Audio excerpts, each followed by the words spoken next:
McKee, West Rucker, Go Vols 24/7 here at Lindsey Nelson Stadium with our full court press.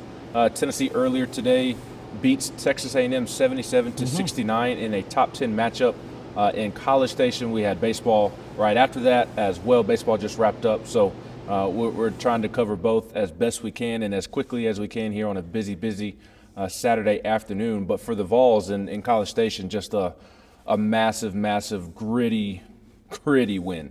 Yeah, don't you just hate it when there's a baseball game too, so you don't have to go fly and see your in-laws down there in Houston? I'm kidding, of course. No, it was a big win for Tennessee, Ben. That's the kind of game that if you want to go far in the NCAA tournament, you're going to have to win a game like that. Now it's not going to be on the road. It's going to be in a neutral site, so it's a little different. Pressure's a sliding scale, but that was a tough place to play, and that place was fired up. And a bunch of breaks just absolutely did not go against Tennessee down the stretch, but they bounced back from every one of them. That's a good win against a good basketball team. It was, and Chaz Lanier was just absolutely brilliant in the first half. I mean, by far his best half of basketball this season. Starts the game making his first 5 3-point attempts, ends up 6 of 7 heading into halftime.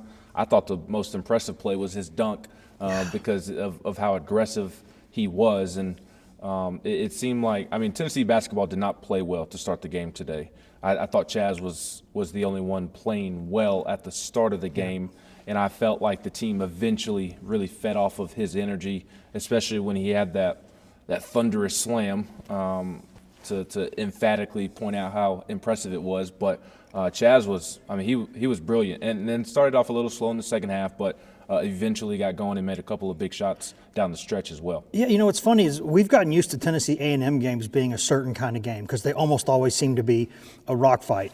And what that game was exactly a rock fight, but then there was Chaz Lanier.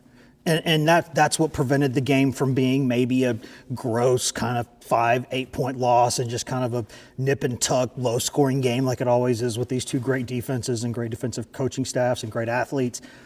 He just rose above it and he made plays. And that A&M defense, it's hard against the ball handler. A guy like Zeigler has to adjust against, because those guys change defenses as much as anybody in the game. They're always moving stuff around.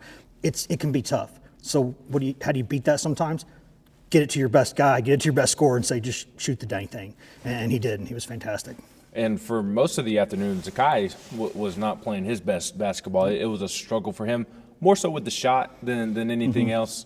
But down the stretch, I mean, he turned it on. 13 points in the final 13 minutes. All 13 of his points were in the final 13 minutes of the second half to finish with 16, had 7 assists. 5 of his 7 were in the second half as well, and then had the dagger 3 in front of the Tennessee bench out of a timeout.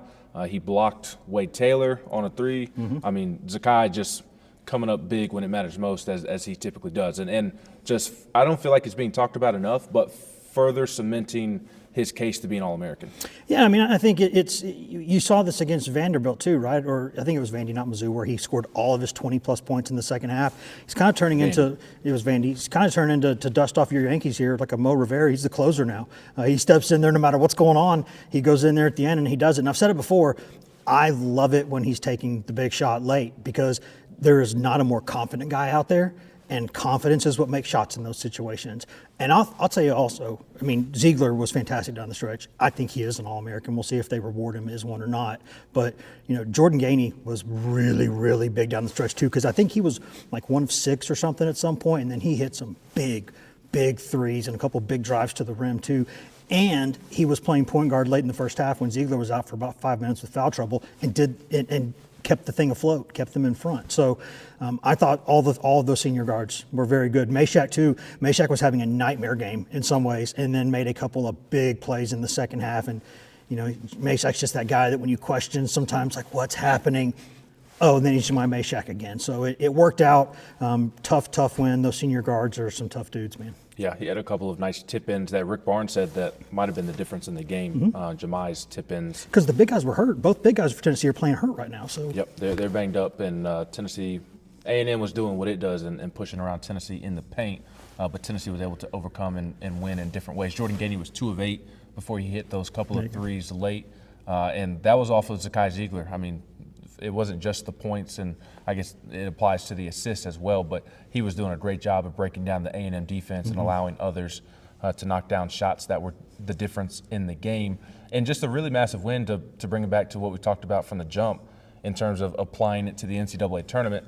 Tennessee, yes, grew up today, but in terms of its seeding, Joe Lunardi thought that Tennessee had to win today in order to stay in the race for a 1 seed, and that game could end up being the difference in Tennessee getting its first ever 1 seed, and on a lesser note, that might be the difference in Tennessee getting a double bye in Nashville at the SEC tournament. Yeah, I mean, you got to go take care of business the rest of the way starting Tuesday night, but that's a big win with big ramifications. And I'll tell you, going down the stretch, kind of dovetails off of what we were saying about Zeigler, Ben.